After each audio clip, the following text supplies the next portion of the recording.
l'assistant réalisateur Hassan Amadj qui a donné l'autorisation aux arbitres de pouvoir siffler le coup d'envoi. C'est parti pour cette fin de deuxième journée au Palais des Sports de Beaublanc. Limoges face à Paris, les Limougeaux en bleu, les Parisiens en blanc. Kervanec avec Eldera. Oh, il passe dans le dos avec ballon bien capté par Nicolas Nieto.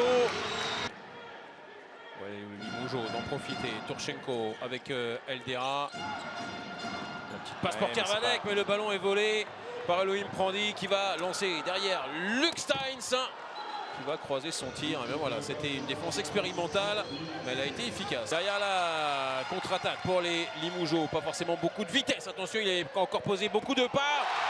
Au sol, Turchenko qui est en train de monter en charge, de monter en puissance.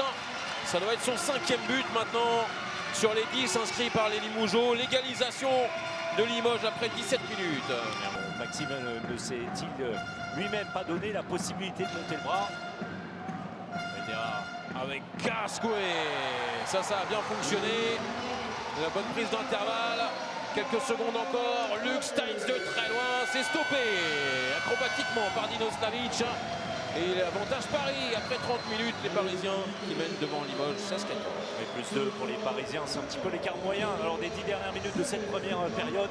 C'est joué par séquence. C'est Limoges qui a mieux démarré ce match. Avec, vous le voyez, des discussions entre Rafik Elid, arbitre, et Alberto Entre-Rios. C'est parti pour cette seconde période. Les Parisiens qui donnent le coup d'envoi. Ils mènent de 2 buts après 30 premières minutes où ils auront géré plutôt convenablement le rythme. Malgré Elohim Prandi moins en réussite que d'habitude. Yaya Omar a été efficace, de même que Andreas Palika dans les buts.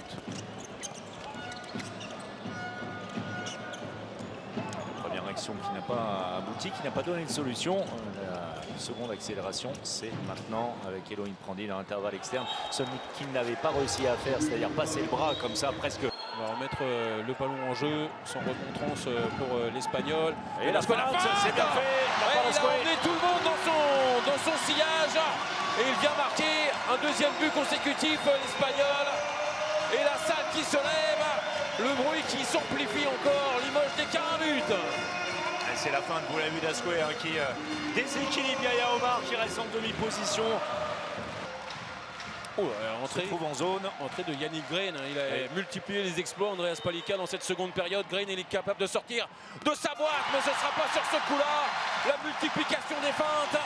17 secondes exactement à jouer. Toutes les secondes seront capitales dans cette fin de match. Elohim Prandi qui s'approche avec Luc Steins, avec Yaya Omar qui va venir marquer. Il va rester 5 secondes simplement pour les Limougeaux, avec Eldera qui va tirer au-dessus. Et on va s'arrêter là avec la victoire parisienne, que ça aura été difficile. Mais les Parisiens s'imposent vraiment dans la douleur. 30-29 dans cette deuxième journée.